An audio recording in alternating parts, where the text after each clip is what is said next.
सभी साथियों को यहाँ आने पर आपका स्वागत करता हूँ, धन्यवाद देता हूँ और आगे आने वाली 26 जनवरी की पहले बहुत बहुत बधाई देता हूँ और 4 वर्ष तक जो सभी शहरवासियों ने, मेरे साथी पार्षदों ने जो साथ दिया और हम सब ने मिलकर जितना हम शहर की सेवा कर सकते थे वो हमने करने की कोशिश की और उसी का एक विवरण मैं आज आपके सामने दे रहा हूँ। मैं ये मानता हूँ कि जो लोगों की अपेक्षा है वो हम पूरी नहीं कर पाए और लेकिन हमने पूरी कोशिश की है और सभी पार्षदों ने बड़े ही साथ देकर मेरा साथ दिया है और आपने देखा होगा हमने किसी प्रकार की 4 वर्ष तक कहीं कटुता नहीं आई, बड़े प्रेम से रहे और शहरवासियों ने भी जब भी जिस प्रकार की हमने अपील की हमारा साथ दिया। कर्मचारी, नगर निगम के जो कर्मचारी हैं उन्होंने भी जिस प्रकार हो सका इस कार्य के लिए सहयोग दिया है। अब स्मार्ट सिटी के इंडेक्स पे जो अभी लेटेस्ट चल रहा है, मैं आपको बताना चाहता हूँ कि शहरवासियों की तरफ से भी और कर्मचारियों का साथ मिलकर हम हिंदुस्तान के 260 आदमियों ने अप्लाई किया था, 260 शहरों ने, और उसमें से 17 शहर फर्स्ट रैंक में आए और रोहतक शहर उसमें से आया। उसके लिए भी मैं सबको बधाई देता हूँ और फीडबैक के फिगर में हम पूरे देश में दूसरे नंबर पर आए हैं। तो मुझे उम्मीद है कि इसी प्रकार शहरवासी हमारा साथ देते रहेंगे, हमारे कर्मचारी सहयोग करेंगे, आप सब मीडिया वाले भी साथी इसको ज़्यादा से ज़्यादा शहर की उपलब्धियों को, शहर की सफाई को, शहर के हर कार्य को आप अच्छे वातावरण में लिखेंगे तो मुझे उम्मीद है कि रोहतक शहर स्मार्ट सिटी में हम लाने में सफल होंगे और इसमें सबका सहयोग बहुत ज़रूरी था और अब तक हमें सबका सहयोग खूब मिला है। अभी हमने इस साल में, चाहे हमारे छोटे छोटे काम हैं, 24 काम हमने आपको लिस्ट दी है, वो हम करने में सफल हुए हैं और 3 साल का अलग से भी दिया है ताकि ये बात ना आवे कि भाई वो पुराने काम इसमें नए में लिख दिए हों, उनका भी अलग दिया है। आप इसको देख लेना, समझ लेना, जो भी बात आपने और कोई संशय हो तो हम जवाब देने को तैयार हैं। बार हुई है लेकिन वो आज तक पूरी नहीं हो पाई है। जांच एडी साहब के पास भी पड़ी है, पहले निचले स्तर पर भी हुई है। लोगों को आईडी की प्रॉब्लम बहुत विशेष हुई और प्रॉपर्टी टैक्स में लोगों की जो समस्याएं हैं उनका निराकरण अभी तक भी नहीं हो पा रहा है। उसके लिए लोगों को काफ़ी तकलीफ़ हुई है और वो उसके लिए हम कोशिश कर रहे हैं, लेकिन वो सिस्टम इतना इस टाइप से है कि उसमें थोड़ा टाइम लगकर होता है, कोशिश करी जा रही है। कंपनी का टेंडर रद्द कर देते हैं जो गुजरात से आई है। देखिए, कंपनी का टेंडर जो है वो विधानसभा में भी शायद आपने देखा होगा कि माननीय मंत्री जी कमल गुप्ता जी ने कहा था कि बैलेंस काम का जो है हम टेंडर कैंसिल करेंगे और वो शायद कर भी दिया हो, मुझे पक्का पता नहीं है, लेकिन विधानसभा में आया था और आपने अखबार में पढ़ा भी होगा। मेयर साहब, खुद पार्षदों ने आरोप लगाया था कि हमारी नगर निगम के पास तो पैसा ही नहीं बचा है, ऐसा आप लोग कह रहे थे। फायर ब्रिगेड स्टेशन को बेचने तक की बातें चली थी और यही नहीं, जो आप लोगों ने शौचालय बनाए थे, पार्षदों ने ये आरोप लगाया था कि एक एक शौचालय पर 35 लाख रुपए लगे, जिसमें तो एक मकान बन जाता है। नहीं, देखिए, ये तो मैं कह सकता हूँ, लगा कोई नहीं है किसी भी शौचालय पे। पहले शौचालयों पे 15-16 लाख रुपए लगते थे। अब हमने उनका आओ अपना स्वरूप बदला और वो हम अब 8-9 लाख में ही बनाते हैं। पहले जो उसका कुर्सी तो हमने उसको कम से कम करने की कोशिश की है, और 35 लाख किसी में नहीं लगे। जो आप जो कह रहे हो 35 लाख में 2 का जो बनाया था इन्होंने, वो तसल्ली करा दी गई थी। अब जो है जितने भी शौचालय बन रहे हैं वो 8-9 लाख के रेंज में ही बन रहे हैं। तो जो आपने कहा कि भ्रष्टाचार के आरोपों पे जांच चल रही है, जांच अब देखिए ये तो एडीसी साहब के पास पड़ी है, उन्होंने बार बार उनको लिखा भी जाता है कि भाई आप इसका लिखो। वो कह रहे हैं कि मैं चेकिंग कर रहा हूँ। तो आपने उसका टाइम बाउंड क्यों नहीं किया? टाइम बाउंड पहले जो किया था वो नीचे के लेवल पर तो हमने 1 हफ्ते के अंदर करा दी थी, जो वाशे जी ने करी थी। लेकिन उसके ऊपर जो है ना दिक्कत रह गई थी, तो वो फिर मार्क होकर चंडीगढ़ से एडीसी साहब के पास गई थी, तो उस पर है।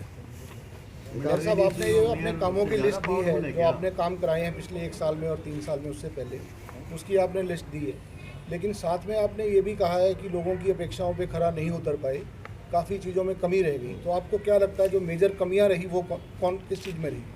मेजर कमियां जो है ना जी, जैसे शहर में सड़कों की है, वो है जी जो कि हर आदमी को तकलीफ़ होती है खड्डों के लिए पूरा होना। अब कमिश्नर साहब ने अब हमारी बात ये मानने के लिए तैयार हुए हैं कि कुछ फंड्स का अरेंजमेंट किया है कि हम जहाँ जहाँ खड्डे हैं इसको कारपेटिंग कराएंगे अच्छे लेवल पे, क्योंकि हम ये चाहते थे घटिया लेवल पर ना हो ताकि फिर टूट जावे। पीडब्ल्यूडी की स्पेसिफिकेशन के मुताबिक अच्छा हो, तो वो इस वास्ते टेंडर लगा रहे हैं ताकि सर्दियों के तुरंत बाद, बारिश से पहले पहले, गर्मियों से पहले पहले हम इसको खड्डों का करा देंगे। एक तो सड़कों का हो गया, और तो बड़े बड़े है। अभी हमारी ये थी कि भाई हम अच्छे प्रोजेक्ट से शहर को और ज़्यादा सुंदर बनावें, ज़्यादा तरक्की दिलावें। उसके लिए फंड्स की जो दिक्कत रही है उससे हम उसको अपेक्षा पूरी नहीं कर पाए। तो अभी क्या लगता है, अभी मतलब कोई फंड्स वगैरह हो गए हैं अरेंज? नहीं, फंड्स क्योंकि मुख्यमंत्री जी ने एक ही बात कही है कि भाई तुम्हारी तीसरी सरकार है, तुम अपने लेवल पर अरेंज करो। तो यहाँ के लेवल पे जो होगा वो छोटे लेवल तक का तो काम थोड़ा निकल सकता है, जैसे हर वार्ड में थोड़ा मरम्मत का काम, नए काम नहीं हो पाते। तो कुछ डी प्लान से हो जाते हैं, थोड़े बहुत जो गलियों के हैं, बाकी मेजर काम नहीं हो पाते। और सर आपकी नज़र में कितने काम हुए हैं और कितने काम जो हुए वो तो मैंने आपको ये लिस्ट दी है, इसमें है। काम जो बाकी है, कुछ काम तो पार्कों के अधूरे पड़े हैं जो कि पहले से अधूरे हैं, और कुछ काम कम्युनिटी सेंटर अधूरे पड़े हैं, वो पूरे होने के लिए फंड्स की ज़्यादा ज़रूरत है, और वो बड़े ही फंड्स लगने के बाद ही पूरे होंगे। वो पार्किंग की बड़ी भारी दिक्कत हो रही है, शहर में जाम लगने लग गए हैं, इसमें क्या सुधार कर रहे हैं? पार्किंग का तो एक ही सुधार है जी कि हुड्डा कम्प्लेक्स में जो बन रही है, ये कहते हैं 3 महीने के बाद तैयार हो जाएगी। तो 300 के करीब गाड़ियाँ, जैसे वहाँ दुर्गा भवनवाड़ी में 250 के करीब गाड़ियाँ लग जाती हैं, तो ये गाड़ियाँ लगे।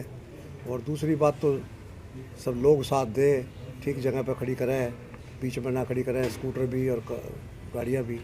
अभी कल डीसी साहब से भी बात हुई थी, वो भगत सिंह पार्किंग को अब किला रोड वाले को दे रहे हैं कि ताकि स्कूटर बीच में ना खड़े हों, फ्री में वो वहीं खड़े कर लें और अपने आप रखें।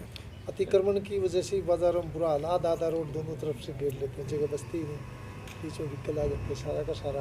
अब एसपी साहब से इस बारे में बात हुई है, उन्होंने कहा कि आप हमें बाइक दिलवाओ ताकि हमारे, क्योंकि कारपोरेशन के कर्मचारियों से तो लोग मानते नहीं हैं, सामान उठाओ फिर रख देते हैं। वो एरिया बट जाएंगे, और एरिया बटने से उसमें रेगुलर 8 घंटे तक पेट्रोलिंग करेंगे वो बाइक से, ताकि किसी को सामान रखने ना दे। सर 1 करोड़ 90 लाख रुपए का शहर की रैन बसेरा बनाया था अपने बनी रोड पर, वो जलकर राख हो गया, क्या उसकी जांच हुई है अभी तक? जांच हुई है, और बनाने वाली, क्योंकि उसके नए फंड भी आ गए हैं रैन बसेरे के।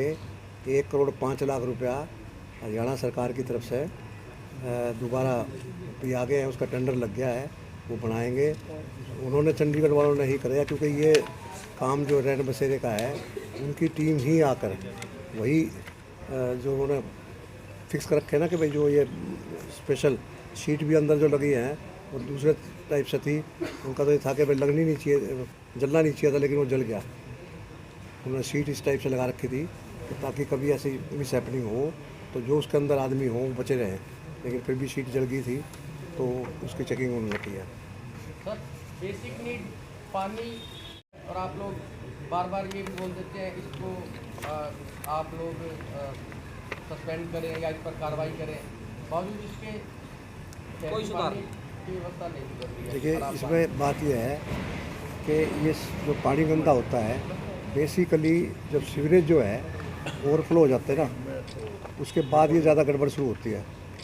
अगर हम सीवरेज की सफाई ठीक करावें तो ये हो, उसके बेस पे कल ही सरकार ने 3 गाड़ियाँ और दी है। पहले हमारे शहर में सिर्फ 2 गाड़ियाँ थी, अब हमारे पास 5 हो गई हैं। तो अब जैसे सारा दिन में 2 के हिसाब से जितनी कंप्लेंट दूर होती थी, फिर अगले दिन की फिर आ गई, तो अब 5 गाड़ियों से मुझे उम्मीद है कुछ ना कुछ इसमें सुधार काफ़ी अच्छा होगा। अगर हम सीवरेज का सुधार करने में सफल हो गए तो पानी गंदे में भी काफ़ी ठीक अगर रहेगा। सफल हो गए तो मतलब नहीं, है उम्मीद नहीं कि सफल हो जाए। नहीं, ये तो बात ठीक है ना जी। जो मैं आज से कैसे 2 से काम चला रहे थे पूरे शहर का, अब 5 हो गई, 2 की जगह 5 हो गई है, तो सुधार तो होना ही चाहिए। सरकार की 2-4 कमियाँ बता दो, बाकी अपने आप हो जाएगा, यही बता दो। देखिए, तो हम अपनी तरफ से आवाज़ उठाते रहते हैं, सारे पार्षद मिलकर आवाज़ उठाते हैं कि ये गड़बड़ हो रही है, ये गड़बड़ हो रही है। उसके ऊपर अंकुश कमिश्नर कोशिश उसको दबाव देते हैं, भाई करवाओ इसको ठीक। कमिश्नर भी आपका जहाँ तक पिछलों का उदाहरण है, 5-5 मंजिल बनवा के रोहतक शहर में, वर्तमान कमिश्नर की बात करी जाए वो भी कहीं ना कहीं उसकी लपेटे में है। तो जो खुद ही भ्रष्टाचार में लिप्त है, उससे क्या उम्मीद करोगे कि वो कार्रवाई करेगा? देखिए, जो अफसर है, IAS अफसर है, उसको जिम्मेवारी सरकार ने दे रखी है, काम तो उन्हीं से कराना पड़ता है। हम तो उनके समक्ष जो भी हमें दिक्कतें आती हैं नहीं, वो आप लिख देते हो, लेकिन वो सीधा डस्टबिन में जानी है, कुछ नहीं हो रहा उस पर। आज तक कोई एक्शन ऐसा नहीं हुआ कि आपने कोई लिखा और उसका कोई धरातल पे वजूद नजर आया हो। बताओ एक। देखिए, हमारा काम जितना है ना जी, मैंने तो आपको पहले से भी कह दिया, स्टार्टिंग में भी कह दिया कि हमारे पार्षद हम सब मिलकर शहर की सेवा के भाव से जितना काम कर सकते हैं उतना हम कर रहे हैं। अब आप खुद ही कह रहे हैं कि वो डस्टबिन में जाने वाला है, तो वो जवाब देंगे। जा रही है, क्यों? आपने कितना प्रयास कर लिया, आप अपने मुंह से बोल चुके हो कि भाई मेरी चलती नहीं रही, बात बुरा हाल है। सरेआम यानी कि टेबलों पे पैसे लेने लग रहे हैं नगर निगम में, सबको पता है। इनने भी कई बार आवाज़ उठा ली, आपके जो साथ बैठे आएंगे इनकी भी बता दो बातों भी कुछ ना। नहीं मेयर डिप्टी मेयर चाहे तो सारा हिला कर रख दे, यानी कि नगर निगम ने यहाँ तो सरेआम पैसे लिए बगैर, फोटो खींचे बगैर तो किसी का नक्शा पास नहीं होता शहर में। प्रॉपर्टी आईडी लेकर भी बहुत ज़्यादा हुआ है। फोटो एक ऐसी यार्ड है, जिसका फोटो खींच गया उसका नक्शा पास, जिसका फोटो नहीं खींचा उसके पैसे नहीं आए। ये आपके नगर निगम में खुलेआम सिस्टम है। वो तो सारी बात सामने आ रही है। भ्रष्टाचार के लिए तो हम कुछ वो नहीं करते कि वो है, लेकिन इसका अंकुश लगाने के लिए हम अपनी आवाज़ उठाते हैं और कमिश्नर साहब ही उस पर कंट्रोल करने के लिए सक्षम है। कमिश्नर साहब तो आजकल सब्जी बोआने पे ज़्यादा जोर दे रहेंगे। अब ये तो बात उनसे पूछो, काम नहीं, हुआ वो तो रहे। आप बताओगे ना, आप मेयर हो। अब हमने कहा, फिर आपने तो पता नहीं है काम हुआ सारी रहे। बगिया उजड़वा के ट्रैक्टर चलवा के उसने सब्जियां बोआ दी, शाम को डेली आता भी कितनी मूड़ी कितनी और डेली गाड़ी में लेके जाता हैगा। तो जो कमिश्नर का ये स्टेटस हो तो वो क्या नगर निगम का सुधारेगा? ये बात तो उनसे पूछो ना, हमारे से क्यों पूछो।